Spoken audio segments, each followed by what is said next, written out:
Eh bien, bonjour, bienvenue à votre émission Autour des tours.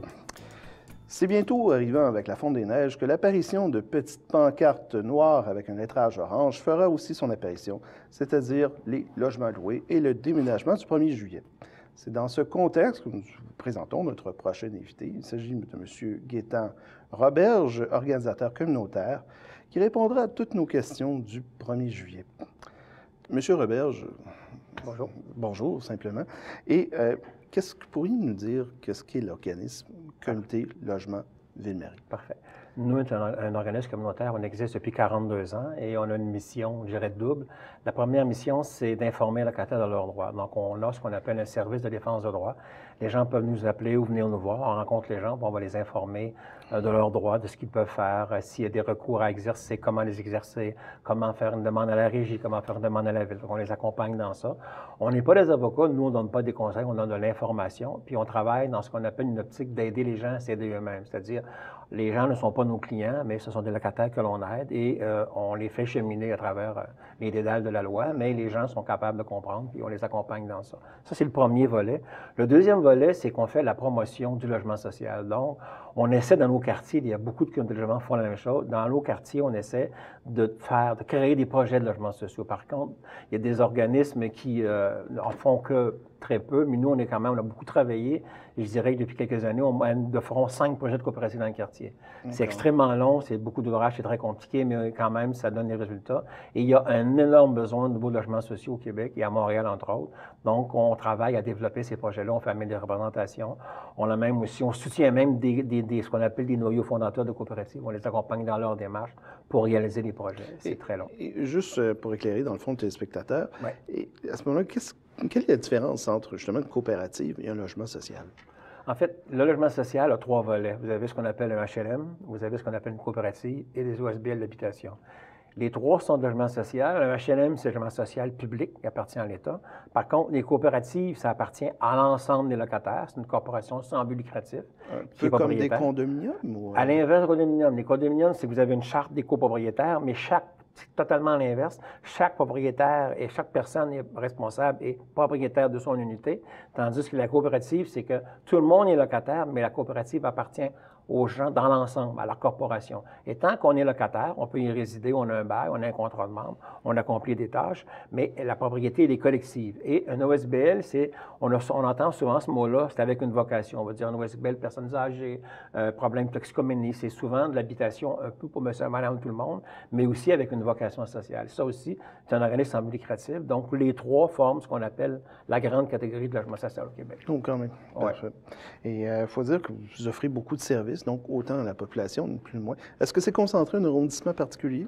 Bien, nous, c'est l'arrondissement de Ville-Marie. L'arrondissement de Ville-Marie, quand même un très, très grand territoire. On s'appelait Centre-Sud, on a changé de nom en 2010 parce qu'il y a eu la création des arrondissements. On s'occupait principalement des quartiers comme ici, Sainte-Marie, Saint-Jacques. Maintenant, on a le centre-ville en plus, donc on a un très, très grand territoire. Et on a changé notre nom pour Comité de Ville-Marie pour avoir l'équivalent de notre territoire, le nom qui équivaut au territoire. Parfait. Et est-ce que des gens, disons, comme Hochelaga-Maisonneuve, Plateau-Mont-Royal, peuvent aussi avoir recours à vos services? Non, parce qu'ils le font à l'occasion. Non, parce que dans ces quartiers-là, il y a aussi des communes de logement. Il y en a environ 14 ou 15 à Montréal. Donc, on peut dire que la plupart des vieux quartiers centraux de Montréal il y a même des quartiers qui ont 2 communes de logement, mais la plupart en ont au moins un. Donc, à Hochelaga, il y en a un. Dans le sud-ouest, il y en a un. Il y en a un au plateau. Il y a Ville-Marie. Donc, il y a plusieurs communes de logement, oui. OK, parfait. Ouais. Et est-ce que vous concentrez uniquement au niveau des locataires ou vous Seulement aidez? Locataires. Seulement locataires. Donc, les propriétaires sont exclus? Non. Si un propriétaire m'appelle, je vais lui dire il existe des associations propriétaires, contactez-les. C'est tout. Okay, je ne vais pas en parler. Non, nous, c'est seulement des locataires. Des locataires de logement privé ou de logement social. Okay. Parce que même en logement social, on peut avoir des problèmes. Donc, on peut avoir un mauvais logement, puis on peut faire des procédures contre son propriétaire, en l'occurrence contre le HLM, contre la ville. Oui, OK, quand même. Puis j'imagine que vos services sont quand même assez demandés, juste dans l'arrondissement. Trop. Trop? On est des organismes sous-financés avec beaucoup d'ouvrages, et d'autant plus que la Régie du logement ne fait pas du tout son travail. Elle le fait très mal depuis des années, il est sous-financé. On s'est battu depuis des années, même on est en campagne, les groupes logements depuis 3 ans, pour une réforme de la Régie. On vient à peine de recevoir un peu de sous, on va voir ce que ça va donner. Ils vont engager des régisseurs, tout ça. Mais les délais sont catastrophiques pour le locataire, mais bénéfiques pour le propriétaire. Le locataire peut attendre souvent jusqu'à 14 mois avant d'avoir une audience pour un problème de salubrité dans son logement. Mais si vous ne payez pas votre logement, le propriétaire avoir une audience en 4 à 6 semaines maximum. Vous comprenez? Donc, on va travailler énormément. On travaille trop même. Quand même. Donc, si on parle aussi juste du logement, ce qui retient aussi l'attention médiatique, on pourrait dire aussi crise du logement. C'est exactement, oui. Et qu'est-ce que vous voyez à travers cette crise? Est-ce que vous trouvez que c'est une bulle spéculative des propriétaires pour un exercice, dans le fond, pour faire augmenter les loyers ou pas du tout? En fait, ça vient de la spéculation, effectivement. Il y a plusieurs raisons, mais on peut les énumérer, à commencer par le fait qu'on a construit les dernières années, je dirais les 2 dernières décennies, que du condo, très peu de logements locatifs, trop peu de logements sociaux. Et les logements qu'on a construits sont pour une catégorie économique de personnes, bon, des gens assez fortunés. Depuis quelques années, on assiste à la construction de condos pour fin de location, mais les montants des loyers sont exorbitants. On entend souvent les gens dire « Ah, mais on construit beaucoup de locatifs, mais c'est inabordable, c'est extrêmement cher. » Et les gens n'ont pas les moyens de s'y loger. Et là où on parle de crise du logement, c'est que normalement, dans un système équilibré, on doit avoir au moins 3 de logements vacants, ce qu'on appelle le taux de vacances ou le taux d'inoccupation. Présentement, on est à 1,8, ce qui est vraiment en bas du 3 et quand on cherche des grands logements, en l'occurrence des 3 chambres, on est à 0,2. Ça veut dire que si vous cherchez un 3 chambres, vous n'en trouverez pas. Et compte tenu du fait qu'il y a eu une bulle spéculative, dans la dernière décennie, on a énormément de bâtiments qui sont vendus 1 fois, 2 fois, 3 fois, parce que la spéculation montait, l'immobilier à Montréal, ça montait. Donc, les propriétaires pouvaient revendre un immeuble sans y avoir fait aucune réparation, quoi que ce soit, avec une plus-value. Alors, ça a fait monter les valeurs foncières des immeubles. Donc, si vous avez un nombre de transactions dans un quartier qui fait monter les hausses, ça veut dire que tous les autres immeubles qui n'ont eu aucune amélioration ont des hausses de taxes. Les hausses de taxes, qui les paient? C'est les locataires, sont reflets locataires. Donc, les loyers ont augmenté d'une façon catastrophique dans les 15 dernières années, plus de 43 Et pour vous donner un aperçu, il y a une dizaine d'années, si vous cherchez un 5,5, vous pouviez en trouver un pour à peu près 700 à 800 $. Aujourd'hui, ce que vous trouvez pour 800 $, c'est un 3,5. Oh, quand même. Et si on parle justement de prix, un indicateur de prix, Ouais. c'est combien présentement le prix standard? Donc, on parle dans Ville-Marie d'un 3,5. Un 3,5, ça dépend si on le prend dans notre quartier ici, soit dans Sainte-Marie ou Saint-Jacques. Un 3,5, on peut en trouver à 600, c'est assez rare. On peut dire que c'est dans les 750 et 850. Si vous allez au centre-ville, c'est au-dessus de 1000. Parce qu'il a un 1,5 qui est à 800. OK, quand même. Centre-ville, c'est très, très, très cher. Ouais. OK. Et ils sont petits, puis en plus, bon, le centre-ville a un énorme problème aussi, c'est qu'il y a quand même beaucoup de constructions qui ont de l'âge. Le centre-ville, il y a beaucoup d'immeubles qui ont été construits dans les années 50, 60, 70, et là, ils ont été très peu ou mal entretenus pour beaucoup. L'application de règlements sur la salubrité était très... Les administrations municipales ont été très laxistes, ce qui fait qu'il y a un nombre de bâtiments en mauvais état. Alors, les gens paient très cher, et puis ils ont des logements qui ne méritent pas d'avoir ce prix-là. Puis compte tenu, beaucoup de gens vivent dans des conditions de salubrité où ils ne devraient pas. Et les délais pour se défendre, pour porter plainte à la régie sont catastrophiques, parce qu'ils sont trop longs. Donc, il y a comme une espèce de découragement. Donc il y a énormément de problèmes à ce niveau-là. Donc, on a parlé, dans le fond, on pourrait dire, d'un indicateur de prix pour un 3,5. Est-ce qu'il y a des critères de base qu'on doit s'attendre à un appartement? Et à partir de là, on va pouvoir déterminer le prix. J'explique. Si, supposons un 3,5, vous me dites 800, à ce moment-là, il faut qu'il y ait quand même un certain espace, on pourrait dire. C'est pas un 2,5 converti en 3,5. Et pour vous, c'est quoi ces critères-là, justement? Il n'y a pas... Ces critères matériels-là n'existent pas, n'existent plus. Les critères, maintenant, sont des critères d'ordre subjectif dans la mesure où s'il est situé dans tel quartier, s'il y a des commerces à proximité, ou si on est dans un immeuble, un petit duplex ou des grands ensembles. Si vous êtes dans un duplex, vous êtes un peu plus chez vous. Si vous êtes dans un immeuble de 45 logements avec un propriétaire anonyme ou une compagnie en numéro. Donc, les rapports sont différents. Mais les gens, je vous dirais qu'ils cherchent à se loger là où ils le peuvent. Parce que maintenant, on fait énormément, on ne le dira pas assez au Québec, mais il y a beaucoup de discrimination qui se fait au niveau d'ordre économique. Si vous êtes pauvre, vous avez des enfants, vous êtes au chômage, l'aide sociale, n'importe quoi, c'est très difficile de vous loger. Il y a quelque chose qui bloque énormément de gens, c'est les enquêtes de crédit. Les enquêtes de crédit ne sont pas illégales. On peut le faire, mais beaucoup de gens n'ont pas nécessairement de crédit, ou même s'ils ont mauvais crédit, nous on dit ça ne devrait pas s'appliquer pour le logement, parce que du logement, c'est pas du crédit, c'est du payable d'avance. Je paie le premier du mois pour les jours qui vont venir, comprenez? Puis on peut avoir un mauvais crédit, mais toujours avoir payé son loyer. Il n'y a pas de lien direct, comprenez-vous? Donc, il y a énormément de gens qui ont des difficultés à se loger parce qu'on les bloque à l'entrée. Je comprends. Mais en même temps, c'est un peu une assurance pour un propriétaire que la personne va être capable de s'acquitter, dans le fond. Est-ce que vous auriez quelque chose à recommander, une autre mesure, ni plus ni moins? Ben, autre mesure, je vais reprendre un peu ça, je vais virer ça de côté, c'est-à-dire c'est qu'un propriétaire, s'il est avec un locataire qui ne paie pas, il y a tous les avantages de la régie, il peut l'expulser en 4 à 6 semaines. Alors, il n'a pas de problème. Deuxièmement, c'est qu'à quelque part, les gens, même les pauvres, Et surtout les pauvres, la première chose qui paient, c'est leur logement, c'est leur loyer. Il y a pas de oui, il y a des gens qui sont mettent à la rue, mais ça, c'est autre chose. C'est simplement parce que les loyers ont énormément augmenté, mais qu'au Québec, le problème que nous avons, c'est que les salaires n'ont pas suivi. Les pensions de vieillesse n'ont pas suivi. L'assurance chômage, les gens sur l'aide sociale, tout n'a vraiment pas suivi. Donc, plus on avance dans le temps, plus c'est extrêmement difficile. Il y a des milliers de ménages au Québec qui consacrent plus de 30 même plus de 50 pour se loger. Ils sont en difficulté. Ils finissent par tomber, des fois, en non-paiement. Puis là, ils perdent leur logement, mais ils ne devraient pas perdre leur logement. Et fondamentalement, quand vous avez un taux de vacances très, très, très faible, les propriétaires ont le beau jeu de louer à qui ils veulent bien. Pourquoi? Parce qu'il y a tellement de gens qui cherchent le même logement. Nous, on vient de déposer un mémoire pour un PPU des Faubourgs, qu'on appelle, et on a pris une photo sur Folum il n'y a pas longtemps. Pour un logement, il y avait 19 personnes pour faire la visite. Oui, oui, on peut le voir, je crois, sur Internet, si je me trompe pas. Alors, c'est là où on en est. Ouais. Puis des chiffres, nous, les logements, on en a sorti plein, il y en a plein, mais pour vous montrer à quel point les gens sont victimes, pas juste de la difficulté de louer, mais il y a énormément de gens qui sont victimes de reprise de logement. Il y a énormément de gens aussi qui vont subir ce qu'on appelle les travaux majeurs. Alors, on déplace des gens, on leur dit, on va rénover votre logement, tout ça, on les chasse pour faire des réparations majeures, alors qu'on ne devrait pas les chasser, on devrait faire des réparations, soit les maintenir sur place, ou soit les relocaliser pour qu'ils reviennent dans leur logement. C'est pas ce qui arrive. Et là, il y a un autre phénomène qui nous prive de logement, c'est Airbnb.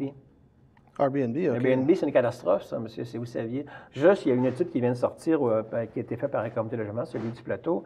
Juste nous, dans Ville-Marie, on a établi qu'il y avait 5 700 logements entiers dans leur ensemble qui avaient été loués sur Airbnb pour 77 millions de dollars de profit.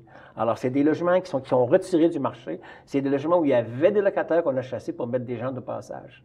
Et ça, c'est énorme, pensez-y. Est-ce que vous auriez aussi des mesures que vous aimeriez apporter ou demander au gouvernement pour légiférer justement dans Airbnb? Ben oui, la réglementation, elle existe. C'est-à-dire, la Ville de Montréal a pas modifié son règlement il n'y a pas tellement longtemps.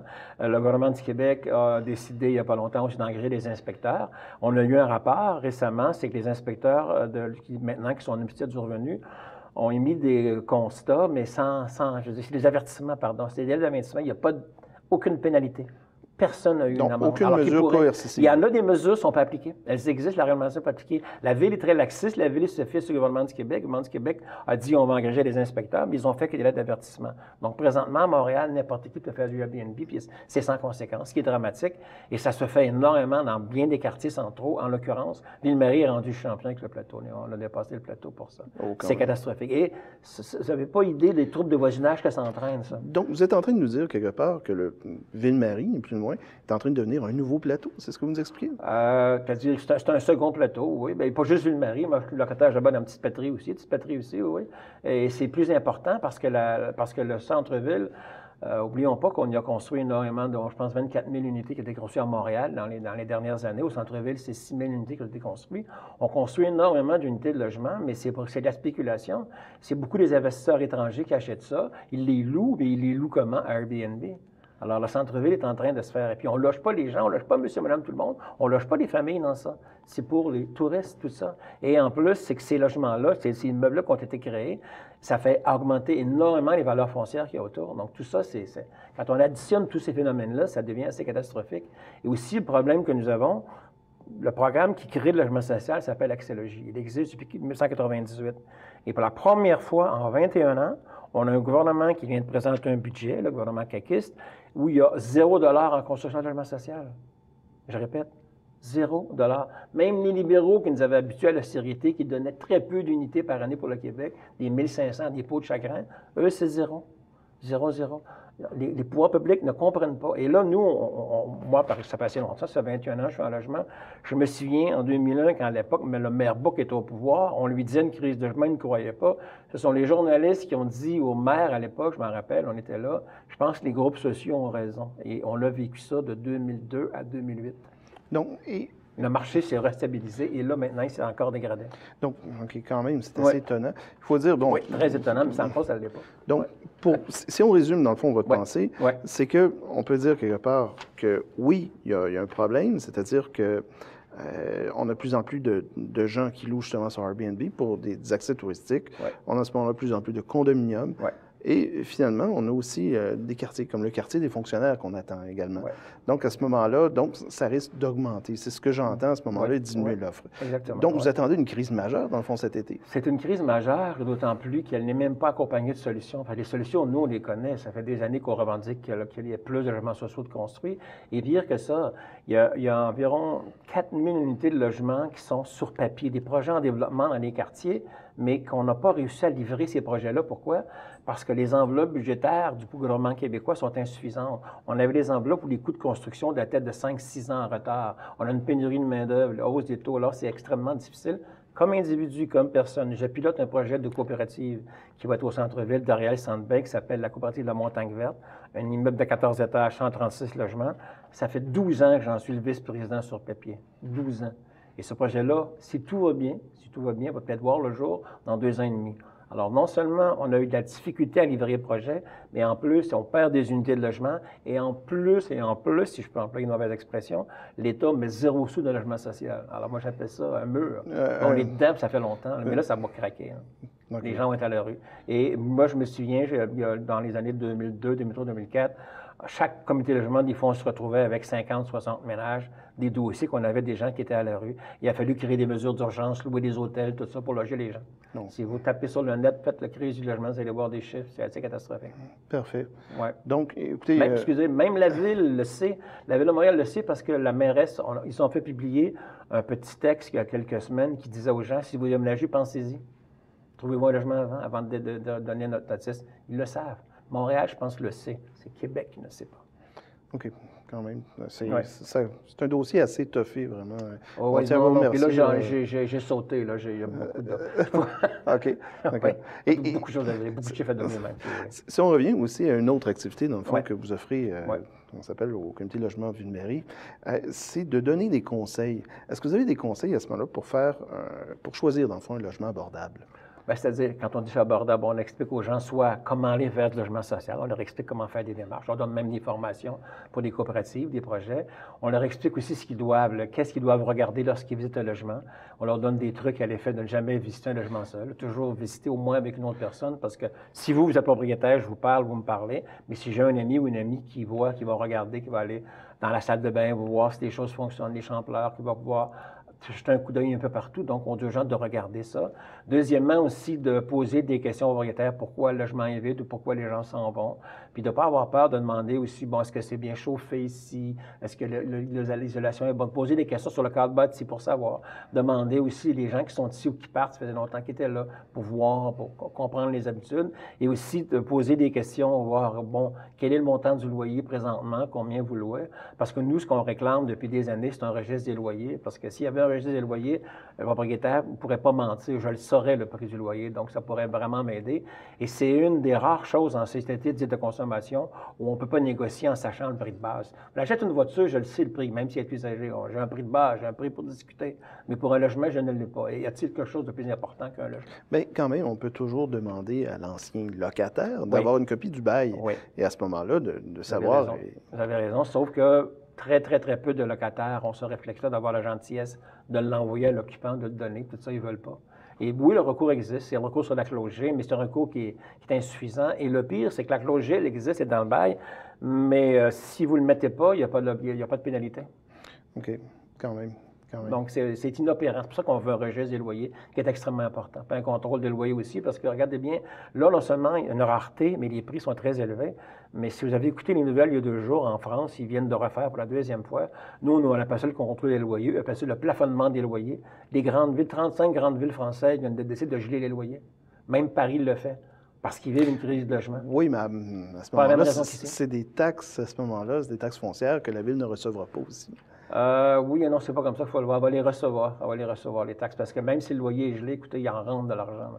Puis d'ailleurs, non. Juste une ville comme Montréal est quand même une ville, beaucoup plus de locataires à Montréal que dans d'autres villes du Québec, là, 64 de locataires. Non, je ne m'inquiète pas pour ça. Non. Au contraire, c'est pour une question de stabilité sociale. Il y a déjà eu des contrôles de loyer au Québec dans le passé, entre les 2 guerres, et il y a déjà eu en France en 2015. Maintenant, ça a donné des résultats. Il faut stabiliser le marché. C'est emballé, il est spéculatif, le marché. Il est trop spéculatif et c'est les pauvres qui en payent le prix. Parfait. Et vous avez sûrement aussi ça me vient à l'esprit, Des conseils pour les gens qui déménagent, justement, quels sont-ils? OK. Faire une enquête, c'est-à-dire demander des devis par Internet, mais on peut très bien demander à différentes compagnies combien ça va coûter de l'heure, combien il y a de personnes qui vont être là, si la compagnie a des assurances. C'est une des principales choses les plus importantes. Vérifier aussi sur Internet, on a la chance de regarder, c'est des commentaires négatifs. Et s'assurer aussi qu'ils ont des bonnes pratiques. Je vais m'expliquer. C'est que si vous avez un déménagement qui est en fin de journée, bien, il y a eu 4 à 5 déménagements dans la même journée que vous. Ben, l'histoire des punaises de lit, c'est assez catastrophique à Montréal, dans les grandes villes, même d'Amérique et d'ailleurs.